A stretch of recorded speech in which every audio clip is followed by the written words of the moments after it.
Influencers is brought to you by 7 C's. Start your day the right way.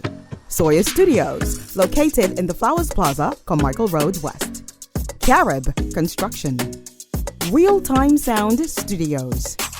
And Global Transformation Media, transforming you from the inside out. Welcome to Influencers on Guardian Talk Radio, 96.9 FM, and I am your host, Lady Shema.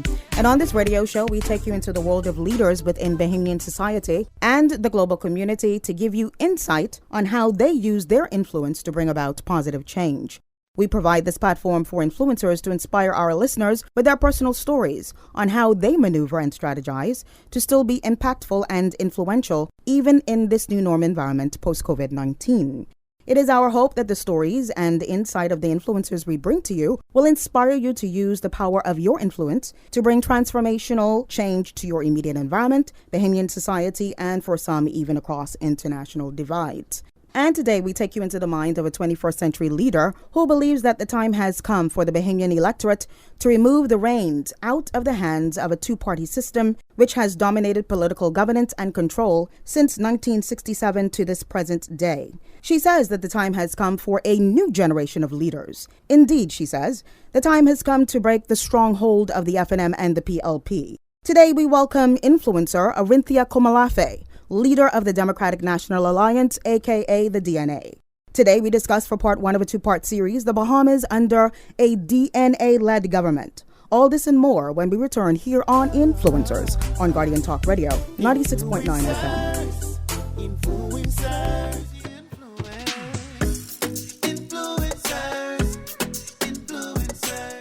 Need your picture taken? Well, if you want it to look its best, then go to the best. It's Soya Studios, capturing your special events, portraits, passport, job, and visa photos. Plus, there's more. Also offering professional printing services of business cards, letterheads, signs, and banners. Opened Monday to Saturday, 8 a.m. to 7 p.m. and Sundays, 10 a.m. to 4 p.m. It's a legacy. 28 years and growing. Located in the Flowers Plaza, Carmichael Road. Call 361-7786. Start your day the right way with 7 C's.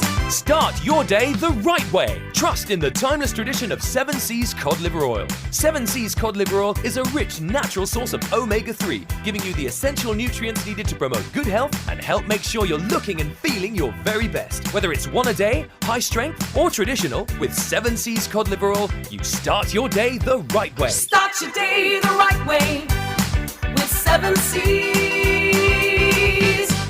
At Carib Construction and Project Management, we do 3 things. We give you exactly what you want at the best possible price while building at the best construction standards in the industry. So when making that big investment in building a home, apartment, or commercial complex, trust our over 20 years of professional experience in architectural drawing, design, and electrical. We even offer complete packages with property and construction included. See our impressive portfolio at caribconstruction.com or call us at 341-4466. Welcome back to Influencers, and I'm your host, Lady Shema, and with me today is influencer and leader of the Democratic National Alliance, the DNA, Mrs. Arinthia Komalafe. Welcome to the show. Glad to be here. How are you doing today, Lady Shema? I'm doing well. I am so excited to have you here today. I've been looking forward to this conversation for a while. I find you to be intriguing. I find what it is that you're doing in the community is a very, very bold initiative. And so, of course, for today, we're talking about the topic, the Bahamas under a DNA-led government. And what would that look like? And how would this translate into the various industries, policies, rules that govern us as a nation? How would they impact the quality and longevity of the lives of Bahamians? But before we get into that, of course, I want to talk about the woman, Arinthia Komalafe. What are those core values that really govern the person that you are? I think it's simply wrapped up in a mantra that I have. It's God, family, country, and literally that's how I live my life. First, my commitment is to God, and every relationship that I have, my relationship with my spouse, yes, my relationship with my children, my relationship with other members of my family, and of course, the citizens and the residents of this nation flows from that initial relationship with God. Everything that I do, I like to be spiritually led, and I believe even this journey now with the Democratic National Alliance and entering this world of politics is a Yes. spiritual journey, one that I would not have taken were it not for the guidance of the Lord and the Holy Spirit. And so for me, it's a simple mantra: God, family, country, and I hold those things near and dear to heart. Okay, God, family, and country. Let's talk a little bit about family because we know that family, the founding unit of any society, the bedrock, actually. What is your philosophy on family?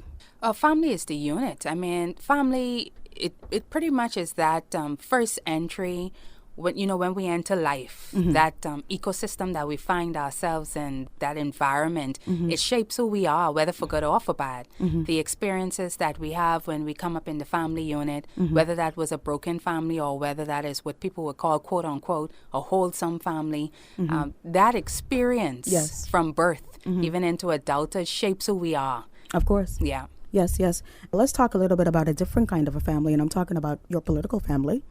And I was there at the launch of the DNA. I was branded as a DNA on that night doing years marketing. Yes, at the launch in 2011 doing marketing services, but that's all right. And I remember the energy, the synergy in the room. There was only standing room because the Bahamian electorate now, by and large, they seem to be so excited about the possibility of this third party, another option. No more PLP, no more FNM. A new day has dawned in the Bahamas. That was the kind of feedback that I was getting in the room. And now I'm sitting here looking at the new leader who happens to be a very intelligent woman, Bahamian woman, emphasis on the word woman. I want to ask you this, and it is so sad that this would even be a question that would need to be had. Was there any resistance to your interest in becoming the leader of the DNA as a result of you being a woman? Absolutely. You would appreciate That's the a fact. yes or no? Yes. Yes, that's there a was. yes. Absolutely. Absolutely. Continue. Absolutely. I think some persons think that it was just a joy ride up to the top there. There were some strong pushback because, of course, first of all, this is politics. Persons are not accustomed to seeing a woman in the top spot in a political party in the Bahamas. We live in a very patriarchal society. It's male-dominated in politics. And, it is obviously it was a novel concept for some people. Yes. But, I mean, nevertheless, I mentioned earlier this whole journey and divine assignment. Yes. The fact that I'm a female, it's a lot of attention is put on it because we've never had it before. I really don't feel that it's here nor there, but yes. Right, yes. But for me, it's just me on a journey. Wow. Right? The Yeah. person who sees me. I love that description. Yes. Yeah. Obviously, I can't hide the fact that I'm a female, and I'm proud of the fact that I'm a female. Yes, of I course. wouldn't change that.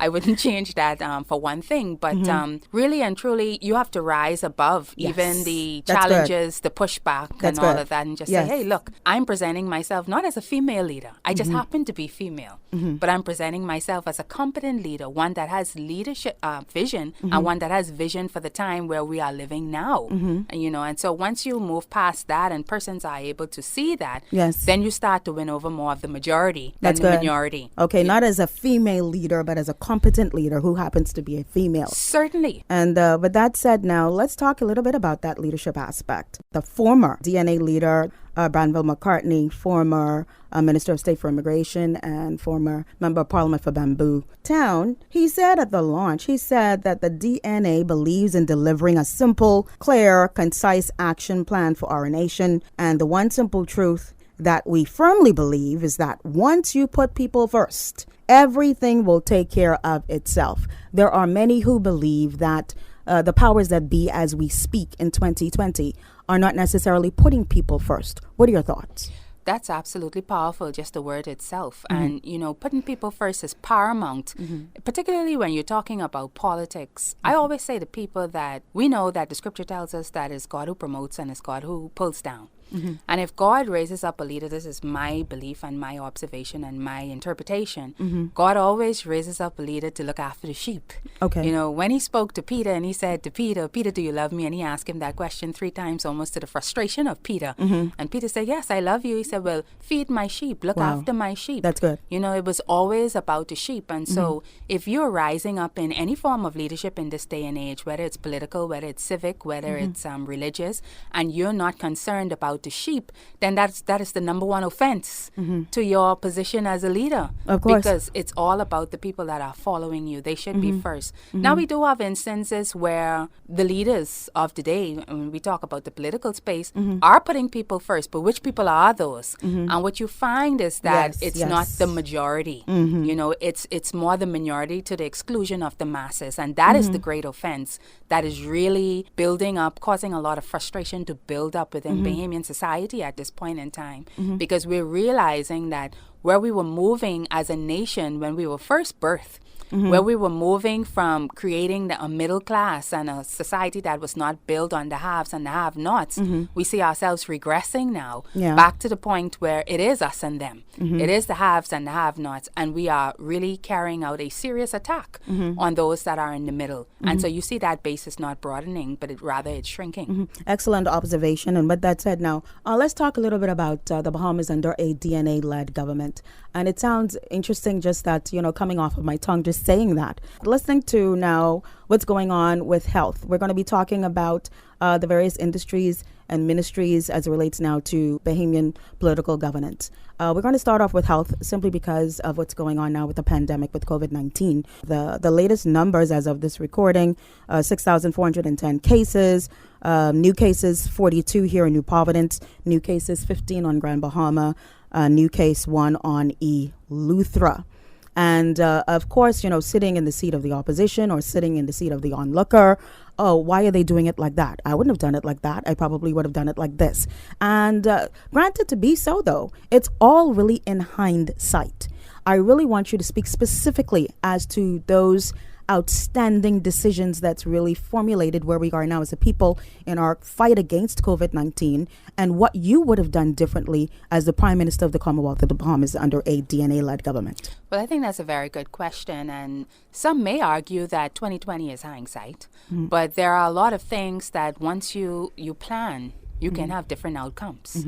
If we look at the nations around the world that actually planned, that actually had a strategy to attack this pandemic, you will see that their outcomes are a lot different from what we are experiencing here in the Bahamas. And I think when you're looking to be a great nation or you're looking to be the best that you can be, you're not going to look at the nations that are struggling. You're going to look at the nations that are succeeding. Yes, yes. And so, in talking about what would Orinthia Komalafe, Prime Minister, would have done different from where we are, first of all, I want to say that we were out the gate on this situation even before the government or the official opposition was out the gate. And I had put forward at least 2 national addresses speaking to the issues and getting us prepared because as I was monitoring the movements globally, I knew that the Bahamas was not too far behind. Of course, if you see what was transpiring in the United States of America, you know that old saying that says that when America sneezes, we catch a cold. And unfortunately, that was true in this particular instance. In so many instances.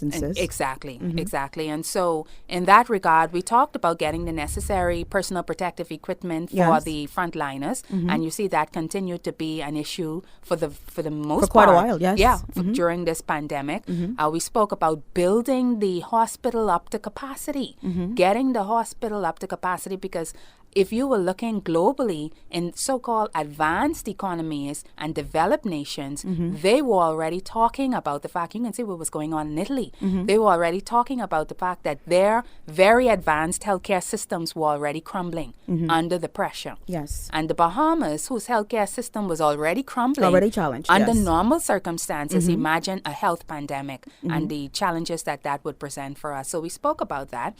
And if they needed to get additional help from the outside, professional help, whether that was with healthcare workers or whatever the case may be, that needed to be done. But more importantly, this is a war. By all intents and purposes, it's a war. If it were not, we would not have evoked Article 29 of the Constitution that put the country under emergency powers. That's right. Right? So this was a war, and if you're going to war, you're going to get the tools and the ammunition that you need to go to war. Of course. And in this instance, the tools that would have been necessary would have been test kits. Test kits and ensuring that you had laboratories that would be able, That's absolutely, laboratories that will be able to process those tests, and also if you needed to detain and isolate persons, you needed to have quarantine sites. And so we spoke about that. We can tell that the current administration was dragging their feet on all fronts. What about financing that? Well, the thing is, even in our personal lives, if you are faced with something, if you're confronted with something, you're going to go through every extent. If you have to borrow from the neighbor to the left and the neighbor to the right, and the friend across the waters, you're going to borrow to whatever it is you need to be able to address that crisis that is confronting you. We, at that point, would have been 6 months into the fiscal year, right? This is like February now. Yes. The fiscal year started July 1 in 2019. That's correct. I understand that we also had some challenges coming out of Hurricane Dorian. Yes. But if you knew that this pandemic was a real threat, that meant that you had to go back to the drawing board and you had to look at your budget and you had to readjust. Are you suggesting that they did not look at the pandemic as a real threat? Honestly, I felt that they were asleep at the wheel, and I'll tell you why. Because in January and February of this year, both the PLP and the FNM launched their election campaigns. This was, first of all, the insensitivity of that was on the heels of Hurricane Dorian, where there were still so many persons who were displaced from Grand Bahama and from Abaco. That was also insensitive on their parts, because there were still so many persons who were declared missing and persons who had not gotten closure as to whether their families were persons who were in these trailers, which at sometimes they said didn't exist, and then we came to find out that it did exist. Exactly. Right? Bodies and trailers. So that was the first insensitivity on the matter, understanding where we were as a nation, having 2 of our major islands out of commission as a result of Hurricane Dorian. Then to say that the Minister of Health at the time, Dr. Dwayne Sands, he made the statement, it was not a matter of if, but it was a matter of when. That's correct. So we knew that this was an impending threat, and we knew that this threat was imminent. So you believe that they were reactive as opposed to being proactive? They were very much reactive because they were too busy getting the election campaign up off the ground. If you recall, the Prime Minister was traveling up With to the Grand pending Bahama, pandemic. with a pandemic looming, That's coming right. on us, right? And spending funds for an election campaign as opposed to getting the preparations ready and ensuring that those who would be on the front line would be first protected. Now, when you say spending funds on an election campaign, give me specifics, because, you know, sometimes we say these things and they were spending on what exactly as it relates to election 2022 for the FNM.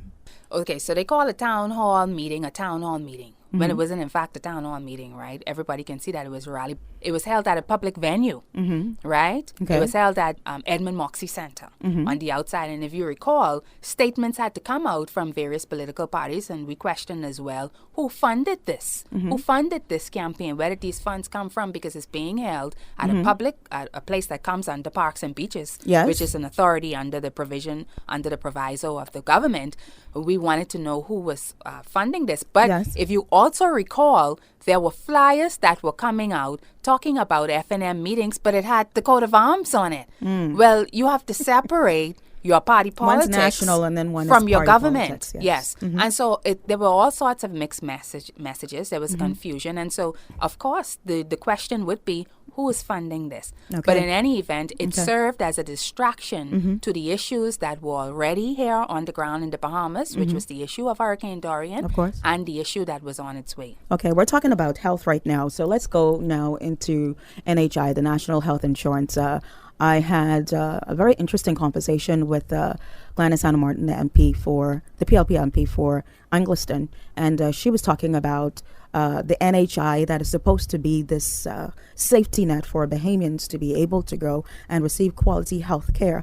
But she seriously challenged that and saying that it is not what they say it is, and that we have Bahamians who are not able to go and get a test, Bahamians who are not able to go and get a scan under this NHI system as it exists. What are your thoughts as it relates to a national health safety net for Bahamians? There should be one.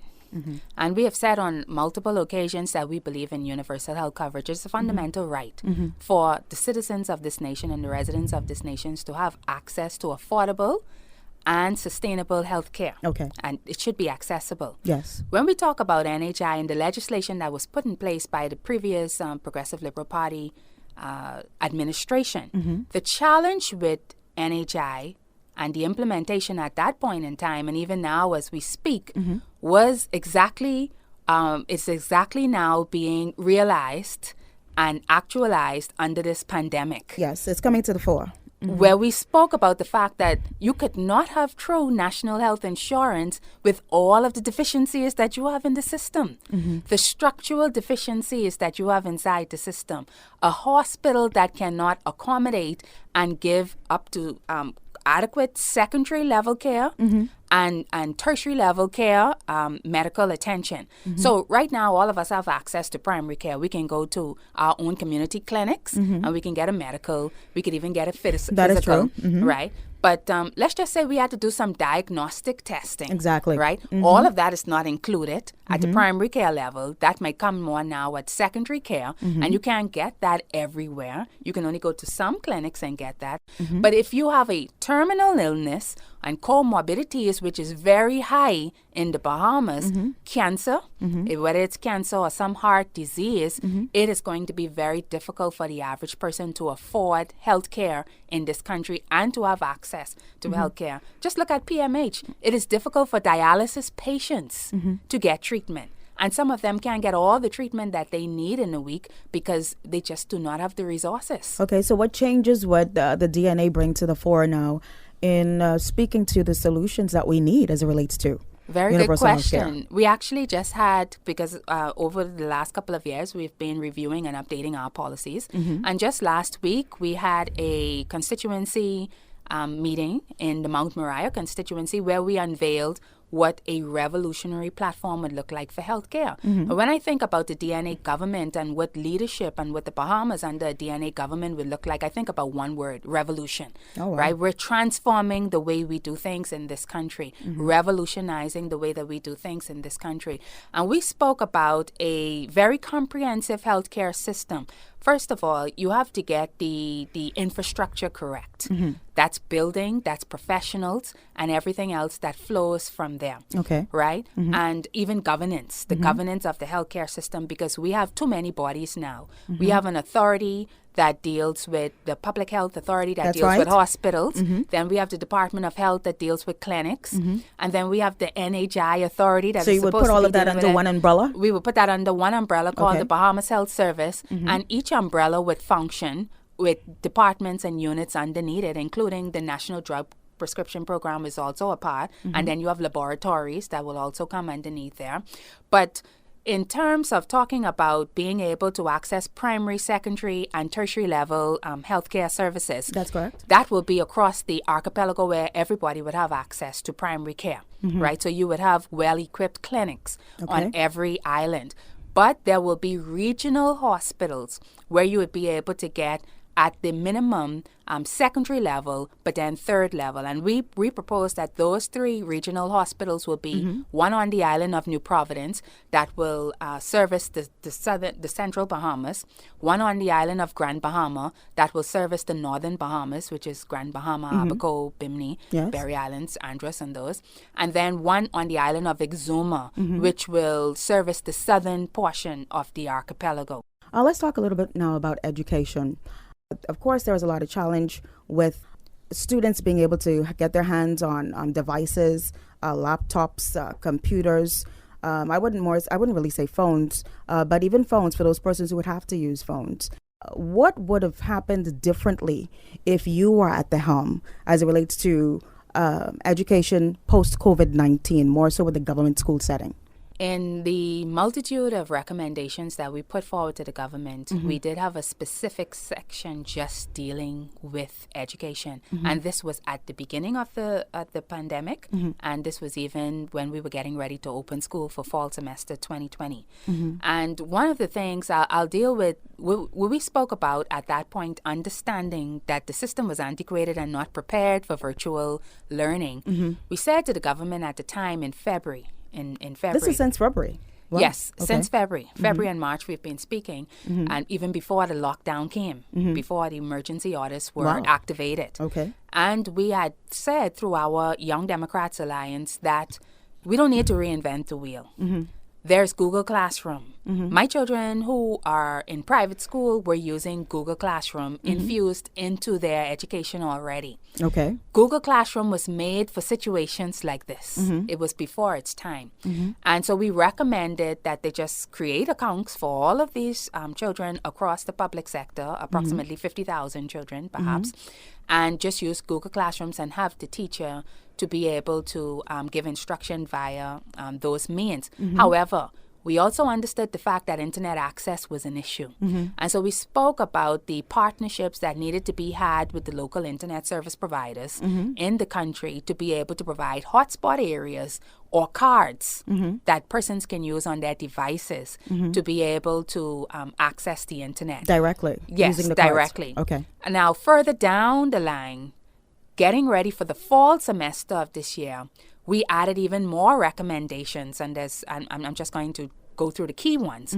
We added more recommendations in preparation for the new school year, and we said where there was a hot spot, where there was the hot spot for COVID and the rise in cases, which was at that time New Providence and Grand Bahama and Bimini, who had changed times as the epicenter throughout the period, that there should be only virtual instruction. And it should there be virtual instruction, that the government should invest a couple of $1 million. The calculations we did, that if they went directly to manufacturers in the United States, whether it was HP or whether it was whomever, Samsung, whatever the case may be, and say, look, we need X amount. We said 75,000 devices because there are 75,000 children in the school system, 50 in the public and 25 in the private. That's correct. But you know the amount in the public increased in the aftermath of the pandemic because of the economic crisis. Yes. So we said, procure still 75,000 so that teachers, administrators, and students would have access to devices, and again put forward this recommendation to work with these service internet providers and to put hotspot areas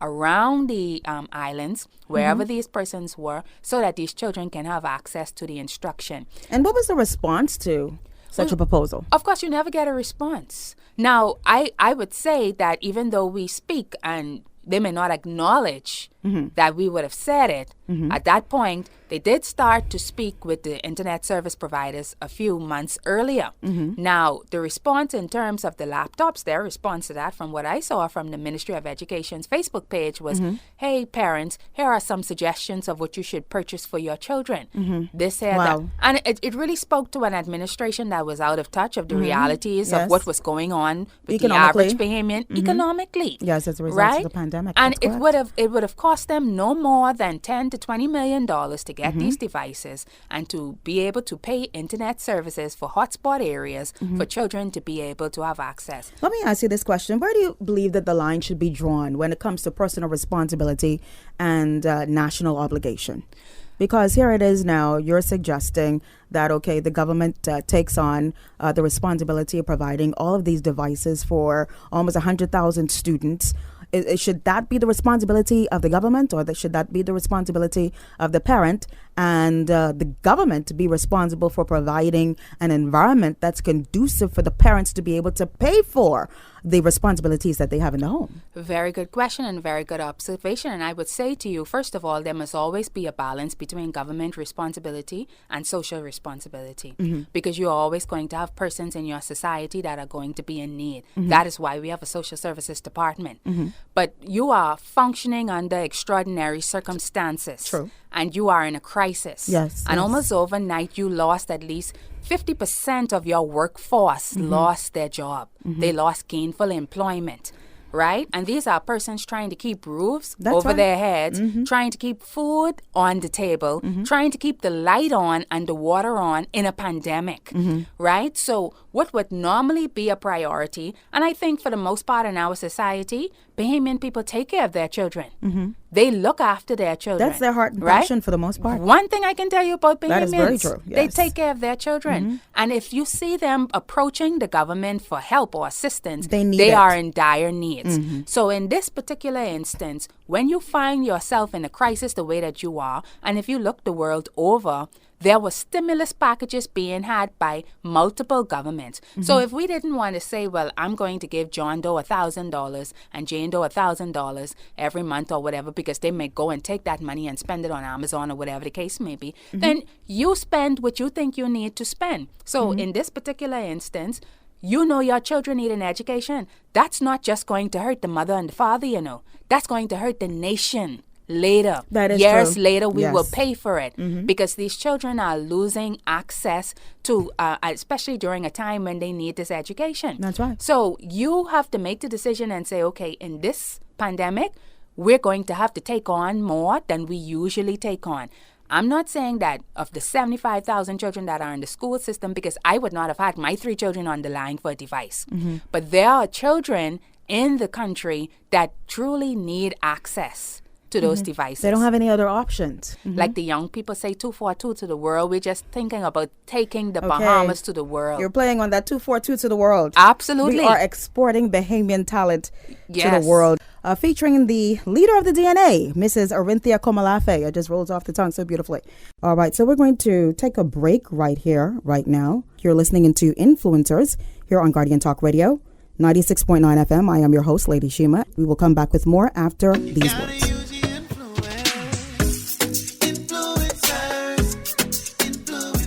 Need your picture taken? Well, if you want it to look its best, then go to the best. It's Soya Studios, capturing your special events, portraits, passport, job, and visa photos. Plus, there's more. Also offering professional printing services of business cards, letterheads, signs, and banners. Opened Monday to Saturday, 8 a.m. to 7 p.m. and Sundays, 10 a.m. to 4 p.m. It's a legacy. 28 years and growing. Located in the Flowers Plaza, Carmichael Road. Call 361-7786. Start your day the right way with 7 Seas.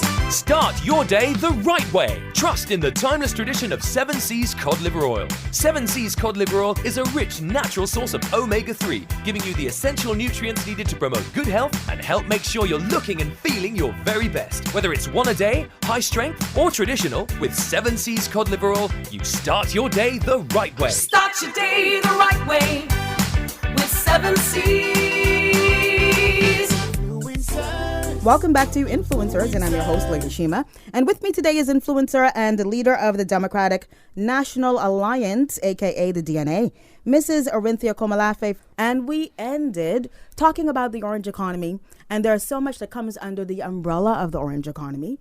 And I am very passionate about the orange economy because I myself, I'm you an have artist. an ally in the DNA. I'm an artist.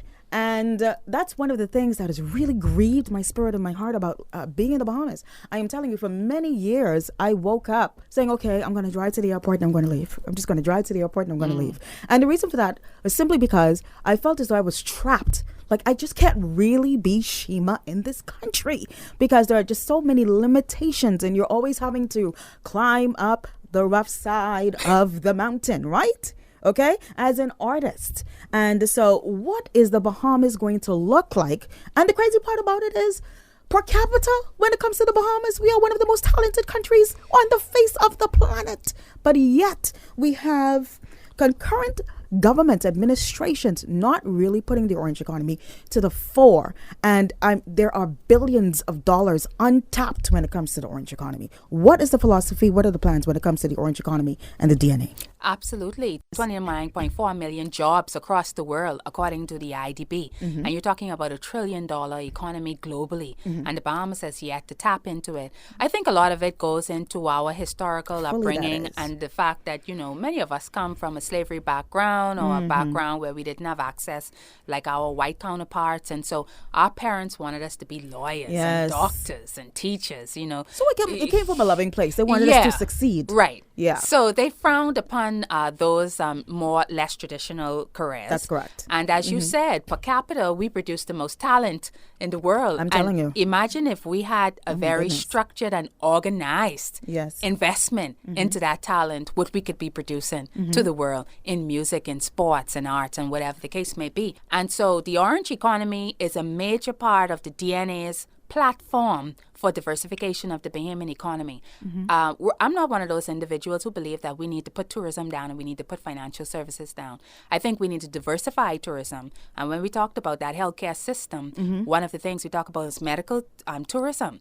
When we talk about sports, and you see the education system feeding into a sports program for local consumption, but also for export, like the Buddy Hields of the world and the Jonquil Jones and the Shaunays and the Stephen Gardners and all of that. So the tourism has a lot more that we have to my explore goodness. there and expand So there. much more. That's but correct. the orange economy, that is going to be the game changer for the Bahamas. And the way that we have it structured, even in the platform that we've laid out in the DNA, because you're talking about exploring and exploiting all of the talent that we have in the arts, the visual arts, the performing arts, persons who are dancing, persons who are Yes. singing, Yes. persons who are producing film and plays and poems and all of these different things, and handicraft and artwork, all of this.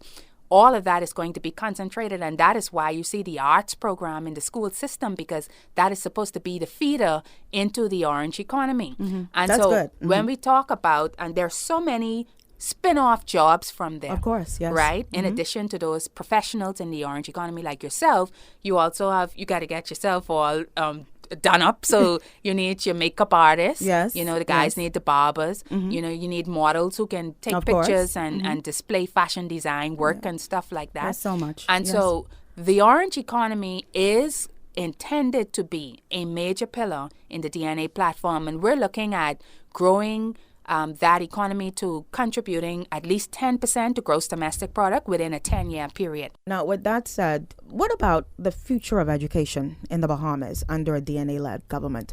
What are your thoughts? What are your ideas? What are your plans in really equipping our young people to be the great future leaders of tomorrow? Revolution.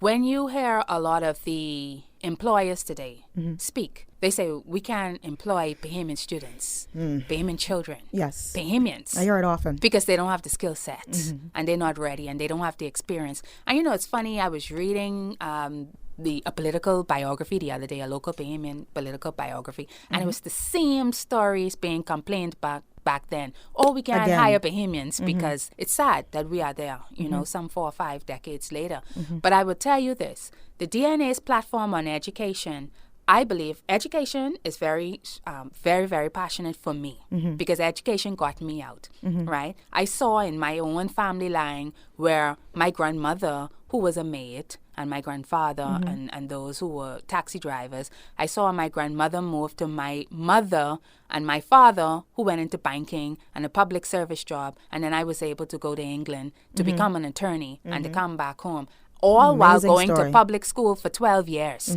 That is what the public school system gave to me. That's right. And I'm this glad is what that they've you said delivered. that. Yes. Right? So I know the power of education and what education does for And people. even through the public school sector. Exactly. Yes. It takes you from one class, if you are interested and focused, it can take you from one class to the next class.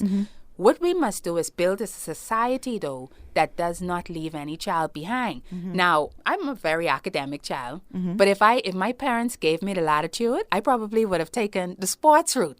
Oh, really? I would have if they gave me the latitude, but they didn't give me the latitude. Oh, that's an interesting Or the insight. arts route, right? So we frown. A lot of parents in Bahamian society still frown on those things. A child dreaming about being a professional athlete or being a We're professional going to artist. talk about that in a little bit. Yes. Yes. So the education system that we speak about, I like to narrow it into an acronym called ACTS.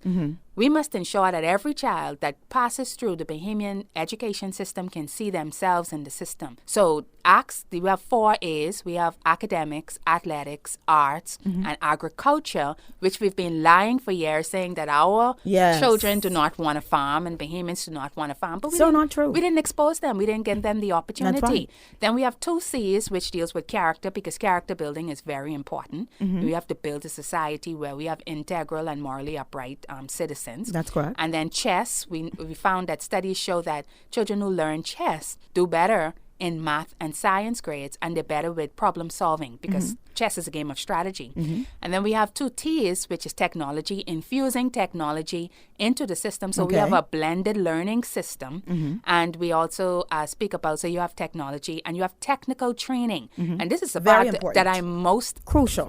very, very excited about because growing up, there were some children who had access to technical training from grade 10 through 12 who were in the BEC program or, who were in the Ministry of Works program or maybe the police cadets or something Program, like that. yes. But all the time that children spend inside the classroom, dealing with that skill set issue, we say that children from grade 10 through 12 should spend half the time in the classroom and the other portion on the job, getting a skill. Yes. So that by the time as they leave high school, they have a skill. So you're Tertiary level providing them with the education. foundation where they have options. You must have options. So if you want to be a pro athlete, you go to, Yes. everybody will do the core. Everybody will leave the system knowing how to need read, the write, core. and count.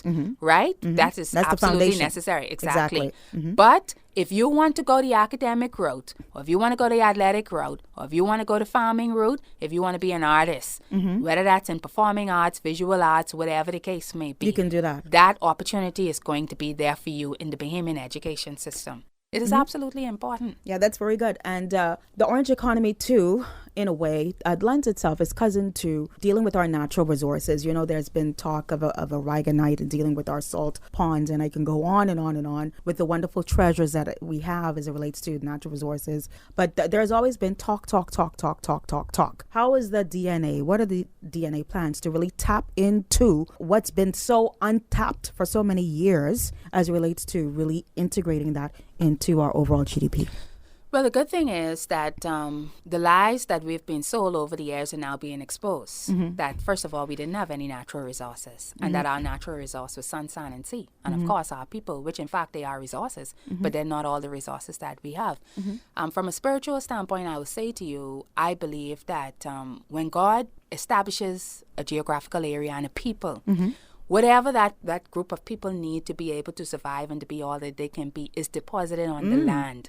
That's It good. is there. That's good. Right? That's good. So what we need to be successful and to be wealthy, which is our destiny, that is our spiritual and our divine destiny, it is in the land and it is in the sea. And it's also in the air, but it's in the land and it's in the sea. So, and whatever is there is first for the benefit of the people of the land, not for the foreigner, not for the person who may come and help you, right? Because the Bible says foreigners will come and build your walls, right? Not just, not That's for them. a good insight. That's good. But it is for the people. So there must be, on the DNA For the from people the first. incept, it must be the people first. Yes. Right? Yes. Everything must be everything first, and we talked about this in the first session, it must be for the people. So the DNA from the inception always talked about a sovereign wealth fund, a true sovereign wealth fund, where all of the assets of the Bahamian people are deposited, and especially those that are in the land and in the sea. And I honestly believe this, that when the right administration gets inside that chair, all of the resources that have been lying dormant inside this country will finally come to the fore. Because again, it goes back to that principle of when God raises up a leader, and he raises up all leaders. But if he's raising up a leader for a time, for a people, and he said, now is your time to enter the promise, then all of the resources that were laying dormant will now come to life. Okay. Right? And I believe that time is fast approaching. Hence now the idea of the DNA. You spoke about the fact that you were there 9 years ago for the launch, right? It was an idea that came before its time, right? But Victor Hugo said that there's nothing more powerful, not even armies in the world, nothing more powerful than an idea whose time has come. And we believe now that the DNA's idea, the idea of the DNA, the time has come because the country must move forward. And I believe that's where the Lord has this nation at this point in time.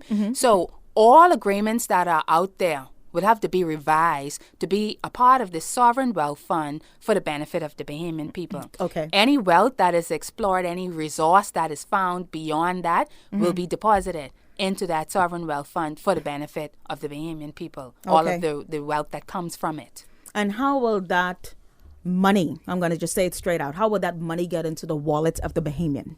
The development of the Bahamian people, of course, you have some nations, different sovereign wealth funds function differently. You do have a lot of nations that do give a check over to their persons. I'm not sure about this whole idea and concept that everybody will be a millionaire or a multi-millionaire in the country, but certainly the country should be and ought to be wealthy, and Bahamians should be living at a particular standard of living, right? A higher quality of life, a higher standard of life for straight across the board. Across the board, regardless of who you are and where you come from. You know, we're talking about first-class healthcare, first-class education, everything. So you're going to have an increase in the minimum wage, $2.10 per week? Well, the increase in the it's not linked to the sovereign wealth fund, but in the increase Not in the, linked to the sovereign wealth fund, just the question as it relates to the quality of life for Bahamians. absolutely. But I think you know what? If you create the opportunities in the economy, you see, you know the problem is now is the lack of we're jobs. coming right back to it. And the job opportunities. Yes. Right? It's the lack of opportunities because right now you can only get a good government job. The economic environment in which we find ourselves. You need to improve the economic environment. Yes, that's what it's it as is. simple as Yes. that. You need to create more options. That's why our education system is geared to more options. The economy is that we want to introduce or grow are geared to more options. So we talk about Okay. the orange economy. We talk about the diversification of the tourism product. We talk about the blue economy. We talk about the green economy. Yes, we yes. talk about agriculture. All of these things. I mean, serious. You said we've had a lot of talk. That's true because we have elected a lot of talkers, right? It's time for action. And with that said, though, let's talk a little bit about, I'm thinking about those many persons who worked at a Bahamar, who worked at Atlantis, who worked. And now we are in basically November. And the hotel is closed down since when? And so what would have been different for those same workers should Orinthia Komalafe have been the Prime Minister of the Commonwealth of the Bahamas? What would you have done differently? I think two things. And the pandemic really hit us back in March. And really, it didn't really hit us, but the impact hit us. The impact, yes. Right? Because the decision that was made at that time by the competent authority was to lock the entire nation down. In spite of the fact that numbers were not rising across the archipelago. We just took an outright decision. We're going to lock the entire archipelago down. And I think that perhaps was not the best decision. Okay. Right? And even if it were, it should not have been for the time period that it lasted. Right? The first thing, on two things I talked about. The first thing is you need an adequate stimulus package. I talked about the fact that in 2018, just 1 year after this administration came to office, they increased value-added tax by 12%, and we advised against that strongly, simply because we knew that the economy was still weak. You know, you were just getting ready to bring Bahama on stream. It would be difficult to extract all of that out With of all the of that Bahamian- going on. and it was going to send the cost of living up overnight, and it did. But it did. And a lot of businesses suffered as a result of it. And as a result, jobs were lost, right? So we advised against that. But this government spent the last 2-3 years putting us on an aggressive track to bring the deficit down, understanding that the economy was not its best. So now you find yourself coming out of two crises. You had the crisis of Hurricane Dorian, and now you have the crisis of the pandemic. I'm not saying that you just throw everything, caution out of the window and just spend like a drunken sailor. But you understand now that you're going to have to run largely a welfare society because your people cannot Well, that's work. what's happening now. Yes. Yeah, but is it adequate enough what is being given? So to your question, what would Orinthia Komalafe have done, all of these persons that are home, and this is why we put the recommendation forward, and we're glad that the government followed through on it, that there needed to be greater social assistance to those persons who would not normally get unemployment benefits from the National Insurance Board. Okay. Persons who were in spin-off economies, particularly those in the hospitality industry. That's true. Who were self-employed and would not be able to claim unemployment benefits. And so, but that needed to be, you needed to foresee that at least through to December 31st, 2020, and then reassess again after that. Okay. Because you understand that things were worsening as the months went on. Even if they were not worsening in the Bahamas, they certainly were worsening in our number one trade partners, neck of the woods, which was the United States of America. So that is the first thing. And we're talking about assistance for, and we gave these recommendations, assistance for light, assistance for water, assistance for food, assistance for rent, and income replacement. It may not be 100% income replacement, but sufficient Well, I'm enough. sure they won't be able to do that even near, but at least. Yeah, just a portion, right? I don't feel confident that the funds that we set aside, and I feel that we took a little, like if you have an issue, normally 20 million is not good enough for you under normal circumstances. Well, you're in a pandemic now with everything shut down. you needed to at least multiply that by 3 to 5 times in order to be able to look after at least half your population in different areas. Because not the same person who needs rental assistance may not need to keep the light on and so on and so forth. Right? So a stimulus package that was sufficient enough and adequate enough to be able to sustain the vulnerable in your society for an extended period of time, at least 6 months to a year. That's the first thing. The second thing was we came out of a budget exercise for 2020, 2021. And as I indicated in the statement, it was very disappointed. It was underwhelming, the budget communication. There was nothing revolutionary in there. We missed the opportunity to rethink and to reimagine what the Bahamas could be. And we spoke about those things that we could have started to make the investment in, whether it was the orange economy, true investment into agricultural development and sustaining ourselves, not the couple of $1 million that was thrown at it. You know, if this is an opportunity where everybody around the world is borrowing, everybody around the world is going to be running big deficit governments. So it's not going to come as a surprise to your creditors or to even credit rating agencies that you have to borrow a significant amount of funds. But you must always ensure that those funds are actually targeted and geared in specific areas. So a portion of it would have been to be able to keep that social safety net there for a good period of time, but the other portion of it would have been to invest in new industries and to expand existing sectors of the economy. What do you think about the rebounding of the tourism sector and the need for the diversification of the tourism product here in the Bahamas after, this big blow that we are enduring right now? It's going to be crucial. I think we had a lot of missed opportunities. I like the direction that we were going in before this administration came in with sports tourism and the fact that we were hosting the IAAF relays and we had the Popeye Bowl that was coming here, and I patronized all of those things because I'm a sports fanatic. All right. But Bahamians typically are sports fanatics, and we canceled that. We canceled the IAAF relays, which I thought was a gross mistake because we had the market on relays. When you think about relays in track and field, global track, you think about the Bahamas. The Bahamas, of course. Right? Golden So Girls. the diversification of the Bahamian economy is absolutely necessary. We talk about sports tourism, so we would pick back up where the last administration would have left off in terms of that trend that we were moving in terms of, and I think when I talked about the missed opportunity, I was glad that we were able to revive the NBA season. And when they were looking for where to go to create the bubble, the Bahamas could have and should have been a prime spot for them to create that bubble here, right? Because we've been entertaining sports franchise, particularly in the NBA. As a matter of fact, we were supposed to have been. We were, exactly. Yes. Exactly. So... missed opportunity. So many and such major missed opportunities at that. And with that said, now we're going to wrap up the show and let's talk just a little bit about election 2022. And do you really believe, it's one thing. I know you say that you believe that you are called. You sound very prepared. You sound more than capable when it comes to your intellect, when it comes to your background, et cetera, et cetera. There's another part, though, that makes up this whole equation, and that's the electorate. The electorate has to be ready to say, now, we are tired of bouncing from this one party F&M to the PLP. It's just more of the same. From, of course, we know of the great contributions that the original PLP has made to the overall advancement and development of the Bahamas. But really looking at where the Bahamas is now and looking at what happened over the past 10 to 15 years when it comes to governance in this country, do you believe that they're really going to go into that ballot box and say, I'm not going to go for the red.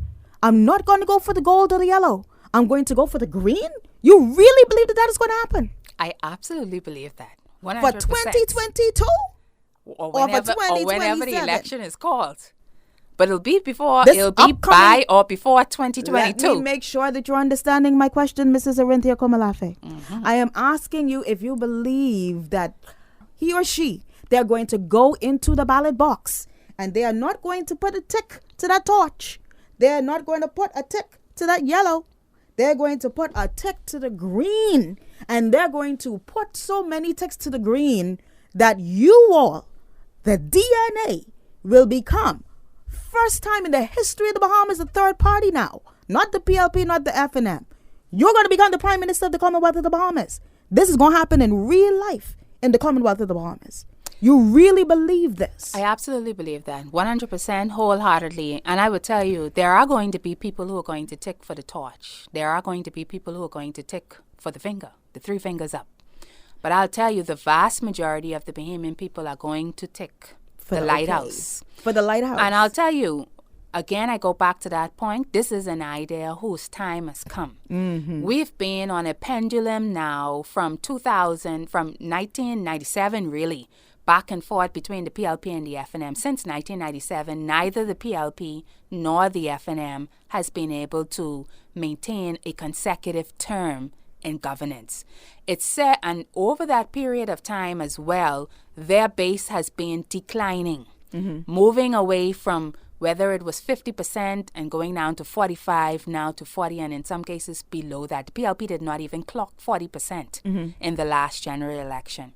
And I can tell you the swing voters have grown. The voting bloc that is the largest right now are the young people who are neither tied to the PLP or the FNM. The millennials. And they are extremely frustrated with where they are as a nation and the system of governance that we have going on.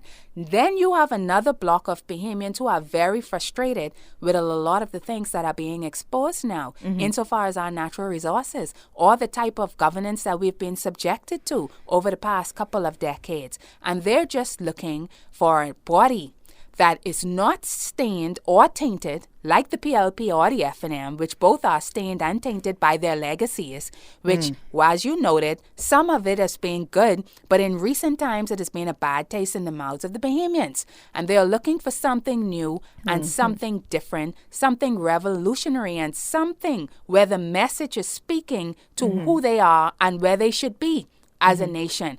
You can't have the PLP and the FNM come because it will just be lip service. They do not have the moral authority to speak about this new Bahamas that we speak about, because they have each had sufficient amount of time to be able to take us to where it is that we need to be. And I can tell you that as we are on the ground, the traction that we are getting, particularly among the young people who, as I said, are not swayed by either red or yellow, and they're not voting the way their parents tell them to vote. They frustrated. You know what they say? This ain't it. This ain't making sense. Okay. This one ain't making sense. Or this one is too old. Some of them can't see themselves voting for somebody who's 60 plus years. Or somebody who's going to be 70 something. Because in their minds, how can you relate to what I'm going through? Okay. Right? Okay. So that is a large block, but even more so, I'm telling you, Bahamians are so frustrated. You know, all they're saying at this point for the DNA is we want to see your candidates, and they're ready to go. And our candidates are already out there on the ground. You have a full slate working at this time? We're moving toward a full slate. Okay. Right? And the pandemic has slowed us down into our efforts, but we have more than half the slate already to go. On the ground, and persons are already on the ground, and they are already interacting with their constituents and getting the necessary training that they need to be able to be as successful as they can be as aspiring legislators. Are you open to a possible alliance with some of the other third parties out there? Your Cassius Stewarts, your servant leaders, your... Well, I'll tell you, over the last couple of years, we've had multiple conversations with multiple parties, with multiple individuals, right? And everybody is of their own belief. Okay. And even in spite of the fact that we've had those conversations, we've never lost focus. We continue to do what it is that we have to do.